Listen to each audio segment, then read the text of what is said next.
जय माँ। श्री सीमा आनंदमयी। लेखिका श्री गुरुप्रिया देवी। अनुसंधान। जिसको जो काम है उसे करते जाने की आवश्यकता है। उत्तमा कुटीर त्याग।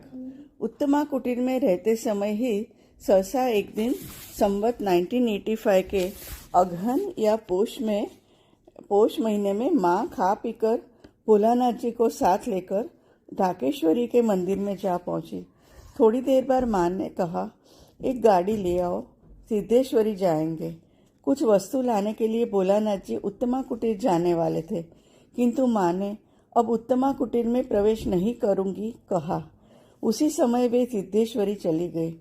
बाद में मैंने भी सिद्धेश्वरी जाकर देखा तो वे वहां बैठी थी। माँ अब उत्तमा कुटीर में नहीं आएंगी समझकर बिछौना, सामान आदि सिद्धेश्वरी में ले जाना हुआ। उत्तमा कुटीर का डेरा उठा देने को कहा। नाना जी और नानी जी घर चले गए। उत्तमा कुटीर में माँ केवल 6 महीने या 7 मास रही। माखन हमारे टिकाटुली के मकान में गया। मटरी बुआ, मरनी, अमूल्य, कमलाकांत और दूसरी एक विधवा स्त्री थी। उन सब ने सिद्धेश्वरी में ही अश्विनी कुमार बाबू के मकान में आश्रय लिया। अश्विनी बाबू की स्त्री तथा बाल बच्चे सदा ही माँ के समीप रहते थे। इस तरह माँ ने सहसा उत्तमा कुटीर का डेरा छोड़ दिया।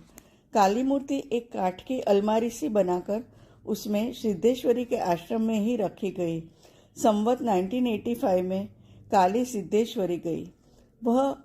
यह चौथी बार काली मूर्ति का हटना हुआ। यज्ञाग्नि भी सिद्धेश्वरी के काली मंदिर के सामने के पीपल के वृक्ष के नीचे कुंड बनाकर रखी गई। प्रतिदिन कुलदा दादा आकर वहां हवन करते। शिव पूजा, दुर्गा सप्तशती पाठ सब कुछ वे ही करते। कभी कभी रात के 2-3 बजे इन सब कामों को पूरा कर घर लौटते थे। कुलदा दादा भी माँ की प्रति प्रगाढ़ विश्वास था। माँ के उत्तमा कुटीर में रहते समय कुलदा दादा के मझले लड़के को कॉलेरा हो गया था।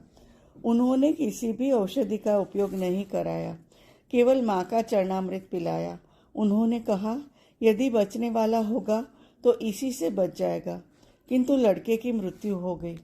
उन्होंने औषधि का व्यवहार नहीं किया, यह सोचकर बिल्कुल भी अनुतप्त नहीं हुए। उनका अटल विश्वास था कि यदि बचने वाला होता तो उसी से बच जाता। उनके केवल 3 लड़के थे। बिचला मर गया। लड़के की मृत्यु के बाद वे और उनकी स्त्री दोनों माँ के समीप आए। वे आकर बाहर ही खड़े रहे। माँ कमरे में बैठी थी। उनकी स्त्री के माँ के समीप कमरे में जाते ही माँ ने इस प्रकार रोना आरंभ किया कि पुत्र शोकार्ता जननी फिर पुत्र के लिए शोक प्रकट न कर सके। उल्टे वे ही माँ को सांत्वना देने लगी। इस प्रकार माँ ने स्वयं रोकर उनके हृदय की व्यथा हल्की कर दी। इस प्रकार के कितने ही खेल माँ करती है। भोलानाथ जी से माँ ने सिद्धेश्वरी के काली मंदिर की छोटी कोठरी में बैठकर अपना साधना कृत्य करने को कहा। फिर नियम चला कि माँ के निकट 10 मिनट से अधिक कोई भी नहीं रह सकेगा। इस कारण माँ प्रायः अकेली ही सिद्धेश्वरी आश्रम के कमरे में बैठी रहती। कमलाकांत रसोई बना देता। शाहबाग में और उत्तमा कुटीर में रात को भी बहुत देर तक माँ के समीप में ही रहती थी। सिद्धेश्वरी में माँ कभी कभी सहसा आकर 2-1 दिन रहती। एक बार वहां आकर 7 दिन रही। उस समय भी मैं अक्सर रहती, रसोई बना देती। उक्त आदेश होने के कारण फिर मेरा अधिक समय तक माँ के निकट रहने का उपाय न था। भोलानाथ जी बहुत देर तक उस मंदिर में बैठकर अपना काम करते, तदुपरांत आश्रम में आते। भोलानाथ जी का एकाकी ढाका त्याग।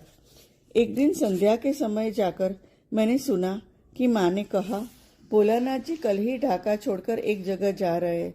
तुम सब लोग स्टेशन जाकर भोलानाथ जी को गाड़ी में बैठा आओ। वे कहाँ जा रहे हैं यह प्रकट नहीं किया। भोलानाथ जी उस समय कई दिनों से मौनी थे। किसी से वे बोलते न थे। कलकत्ते की मेल से वे रवाना हुआ। यज्ञ की अग्नि लेकर योगेश दादा फिर जाने वाले थे। माँ सिद्धेश्वरी ही रहने वाली थी। कभी भी इस प्रकार बाहर जाना हुआ नहीं। सदा ही दोनों एक साथ जहां भी हो गए हैं। माँ के आदेशानुसार दूसरे दिन सब लोग सिद्धेश्वरी जाकर भोलानाथ जी को साथ लेकर स्टेशन गए। माँ भी साथ गई। सबसे विदा लेकर सबके साथ बातें कर वे योगेश दादा को साथ लेकर रवाना हो गए। साथ में यज्ञ की अग्नि भी दे दी गई। माँ को साथ लेकर हम लोग सिद्धेश्वरी लौट आए। ज्योतिष दादा भी साथ ही थे। निश्चय हुआ कि और भी 7 दिनों तक भोलानाथ जी के रहते जो 10 मिनट का नियम चला है, दिन में वही चलेगा। कमलाकांत और एक विधवा स्त्री थी, वे माँ के निकट रहेंगी। रात में चाहे कोई भी एक व्यक्ति आकर आश्रम में सोएगा, पिताजी ही रात्रि में जाकर सोएंगे, यह निश्चय हुआ। वही चलने लगा। 7 दिन इस तरह बीते। 8वें दिन प्रातःकाल उठते ही माँ ने सिद्धेश्वरी के काली मंदिर के पास वाली उस छोटी सी कोठरी में स्थान ग्रहण किया। कह गई, इस कमरे में कोई न आए। अब होगा, जब होगा मैं ही बाहर आऊंगी, उस समय दर्शन हो जाएंगे। 10 दिन का नियम छूटा तो फिर यह दूसरा नियम चला। चाहे जब भी बाहर निकलकर साधारण कुछ खाकर माँ कमरे में चली जाती। जिस दिन कमरे में गई उसी दिन अपराह्न के बाद बाहर आकर पोखरे के किनारे बैठी थी। हम लोग वहीं थे। माँ ने मुझसे एकांत में कहा, तुम कुछ दिनों तक दिन में एक बार आकर मेरे साथ भेंट करते ही चली जाना, यहाँ रहना नहीं। इससे मुझे बड़ी चोट लगी। दिन रात में जितना अधिक हो सकता था माँ के निकट ही बैठती थी। 7 दिन तो उस नियम में गए। फिर यह आदेश हुआ, किंतु माँ ने कहा था, इसलिए उस पर मैं राजी हो गई। उस दिन चली गई। पिताजी आदि सभी रहे। 7वां अध्याय। तारापीठ आने का पहला इतिहास। सिद्धेश्वरी निवास के समय माँ ने जिस दिन मुझे यह आदेश दिया कि तुम कुछ दिनों तक दिन में एक बार आकर मुझसे भेंट कर जाया करो, यहाँ रहना नहीं, उसके दूसरे दिन आकर देखती हूँ कि कलकत्ते से भोलानाथ जी ने माँ के पास चिट्ठी भेजी है।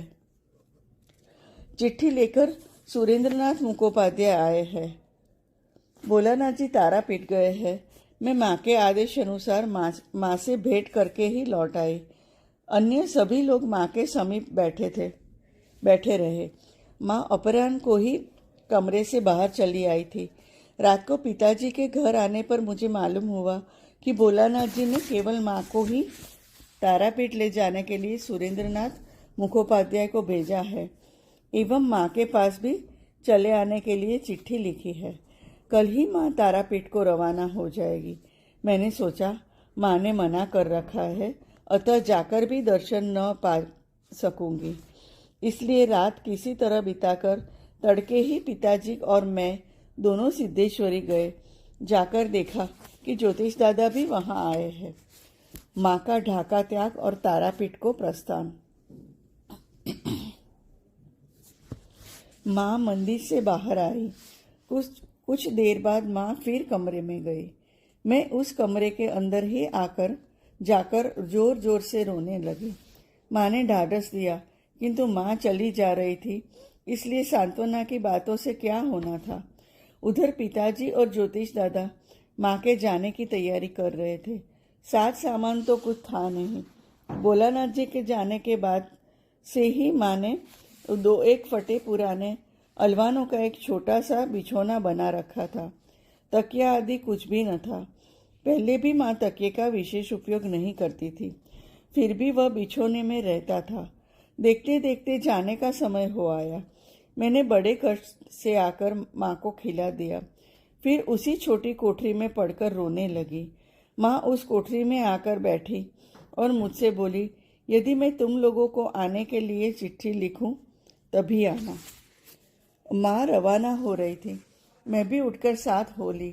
काली के मंदिर में जाकर श्री काली के विग्रह पर हाथ फेरकर मानो माँ ने उनसे विदा ली। दूसरा कोई कमरे में था नहीं, केवल मैं ही माँ के साथ रही। इसलिए मैंने ही यह देखा। सब लोग माँ के साथ स्टेशन गए। स्टेशन सभी लोग गए। खूब भीड़ हुई। माँ जाकर गाड़ी में बैठी। गाड़ी छूटने में कुछ विलम्ब था। माँ सबकी ओर निहार रही थी। सब लोग गर्दन उठा उठा कर माँ को उत्सुकतापूर्वक देख रहे थे। गाड़ी छूटने से थोड़ी देर पहले माँ एकाएक पुक्का फाड़कर रोने लगी। पहले कभी कहीं जाते समय माँ को इस प्रकार रोते मैंने देखा नहीं था। माँ की रुलाई देखकर उपस्थित सभी लोगों की आंखें भर आई। पहले तो वैसे ही सबका चित्त व्याकुल था, उस पर माँ का रुदन देखकर कोई भी स्थिर न रह सका। उस समय गाड़ी चल पड़ी। हम कुछ लोग नारायणगंज तक साथ जाकर माँ को स्टीमर तक चढ़ाए। माँ का आभूषण त्याग। स्टीमर पर चढ़कर माँ ने अपने हाथ की 2 चूड़ियाँ उतार कर कहा, इन चूड़ियों से 5 अंगूठियाँ बनवाकर सीताराम, जटू, अमूल्य, माखन इंटू ब्रैकेट चिंताहरण बंदोपाध्याय के पुत्र और सुबोध को दे देना। याद आता है कि माँ ने चूड़ियाँ ज्योतिष दादा को दी थी। ये लोग उस समय खूब कीर्तन करते थे। माँ को उस समय अनेक लोगों ने बहुत से गहने दिए थे। माँ कुछ दिन पहनकर उन्हें उतार कर रख देती। पिताजी ने एक बार माँ के लिए मुंडमाला बनवाकर गले में पहना दी थी। माँ को ढाका में बहुत से लोग काली माँ कहते थे। कलकत्ते में भी बहुत से लोग माँ को मनुष्य काली कहते थे। लोग माँ को काली माँ कहते थे, इसलिए मुंडमाला पहनाई गई। इससे सभी को बड़ी प्रसन्नता हुई। माँ के दर्शनों के लिए आते ही मुंडमाला देखकर लोग कहते, ठीक ही हुआ, माँ के गले में मुंडमाला ही शोभा पाती है। बहुत दिनों तक वह माँ के गले में रही, परंतु उस समय कोई विशेष गहना शरीर पर नहीं था।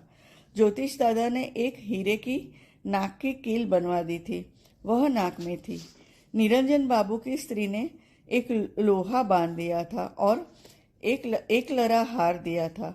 हार तो उतार डाला था, लोहा हाथ में ही था। बाद में तो माँ ने सभी गहने उतार डाले थे, केवल शंख की चूड़ियाँ और निरंजन बाबू की स्त्री का दिया हुआ लोहा रख छोड़ा था। माँ के हाथ में कई चूड़ियाँ और गले में महीन एकलरा हार था। यह हार बहुत पहले भोलानाथ जी ने ही बनवाया था। स्टीमर चल पड़ा। हम सब ढाका लौट आए। सभी का मन उदास था। भोलानाथ जी का भक्तगणों के साथ दक्षिण यात्रा का प्रस्ताव। कुछ दिनों के बाद भोलानाथ जी की चिट्ठी आई कि हम लोगों का दक्षिण की ओर जाने का विचार हो रहा है। साथ में जो चलना चाहे तारापीठ आकर साथ हो जाए। मटरी बुआ और मरनी को भी साथ ले आने के लिए लिखा था। ढाका से और कोई नहीं गया। मैं और पिताजी मटरी बुआ और मरनी को लेकर तारापीठ के लिए रवाना हो गए। संध्या के समय पहुंचने पर देखा कि कलकत्ते से अनेक भक्त आए हुए हैं। कई दिनों से वहां खूब आनंद चल रहा था। उस दिन कुमारी, सधवा आदि को भोजन कराया गया था। माँ ने स्वयं ही भोजन बनाया था। उस समय तक भी माँ ने भोजन नहीं किया था। इतने दिनों बाद माँ के दर्शन पाकर बड़ा आनंद आया। भोलानाथ जी के कपाल पर भी बहुत बड़ा सिंदूर का टीका देखा। मैंने माँ को खिला दिया। भोलानाथ जी ने भी खाया। तदुपरांत हम लोगों ने प्रसाद पाया। तारापीठ एक महाश्मशान है। उसी में तारा माई का विशाल मंदिर है। एक शिवजी का मंदिर भी है। माँ, भोलानाथ जी और योगेश दादा उसी मंदिर में रहते थे। मैंने भी उस रात्रि को शिव मंदिर में ही माँ के पैरों के नीचे स्थान ग्रहण किया। यह स्थिर हुआ कि कल ही यहाँ से कलकत्ते को चला जाएगा। दक्षिण की यात्रा इस समय स्थगित रहेगी। तारापीठ में आने का पूर्व इतिहास। रात्रि में बैठे बैठे पिताजी ने और मैंने माँ और भोलानाथ जी के मुंह से बहुत सी बातें सुनी। जिस समय भोलानाथ जी सिद्धेश्वरी में काली मंदिर में साधना के लिए बैठते थे, उस समय एक दिन उन्हें एक काली मूर्ति के दर्शन हुए, किंतु मूर्ति का सिर न था। उन्होंने यह वृत्तांत माँ से कहा। माँ बोली, तुम तारापीठ चले जाओ। माँ तारापीठ में इससे पहले कभी आई न थी, अथवा वहाँ कोई मूर्ति है या नहीं यह भी माँ कुछ जानती न थी। माँ के इस कथन से ही भोलानाथ जी ने तारापीठ आकर तारा माई के मंदिर के बरामदे में अपना आसन लगाया। तारापीठ में आकर उन्होंने तारामाई को स्नान कराते समय देखा कि तारामाई का चांदी का मस्तक अलग है। जय माँ।